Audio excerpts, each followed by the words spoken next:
Okay, very cool. All right, so after View Player, let's go ahead now and take a look at View Class.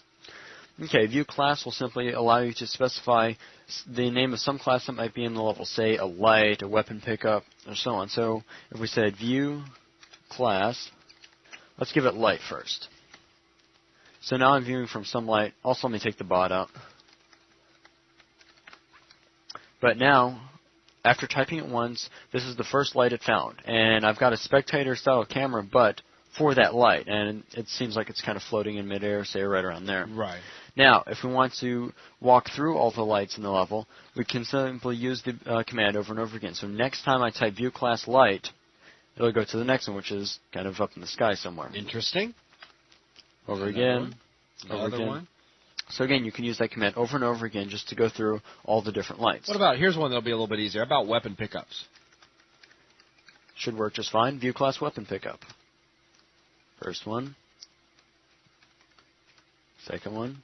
Lots of rocket launchers. And lightning gun. Yeah, very good. So it's really nice if you know you've added certain actors and you want to review all their locations, you can simply walk through them in-game. Right.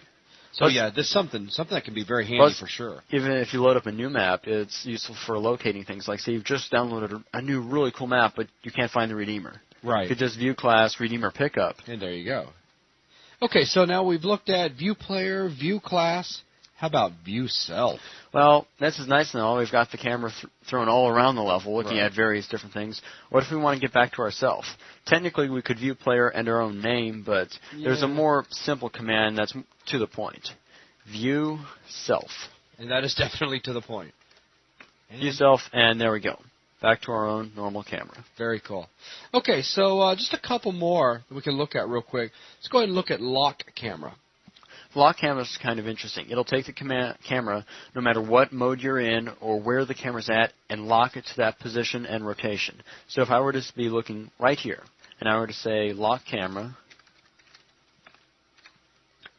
odd, different view, but if I move my player around, check it out. Also, I cannot rotate the camera. As a matter of fact, my control is still on the player himself. So as I look around and fire, I'm still controlling that player.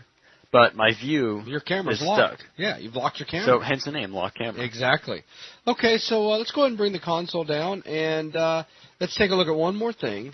Set camera distance. Actually, this is really cool. Actually, what I just did is type Lock Camera again to disable it. So Lock Camera in and of itself is a toggle. So that could easily be bound to a key as well. Very cool. Okay, so now the set camera distance, because we can take this and kind of mix it with another one, and if we wanted to, like, study our gun or... Right. I'm actually going to reactivate free camera now.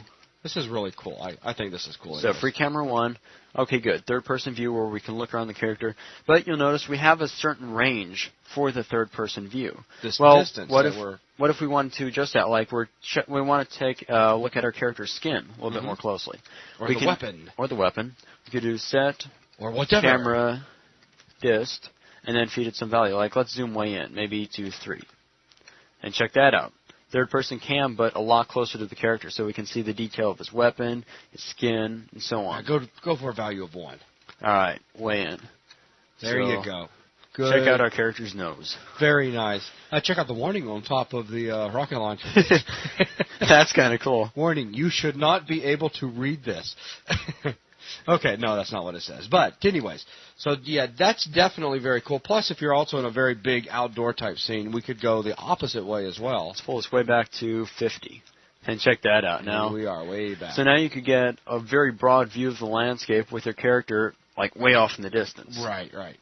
And do me one more favor. Now we've gone through pretty much all of the camera commands that we wanted to take a look at in this lesson, but bring your console down real quick. Okay. Here's something that some of you guys may be interested in. It's kind of a bonus thing. It doesn't really affect anything, really.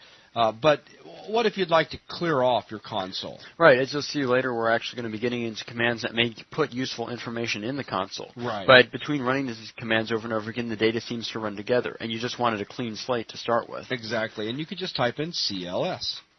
And there you go. It's like a clear screen. The good old days. Come on, guys. You remember. Okay, so with that really wraps up this lesson. The whole idea was just to show you some neat things that you can do with your camera inside of Unreal Tournament 2004. So that's going to wrap up this lesson. Thanks.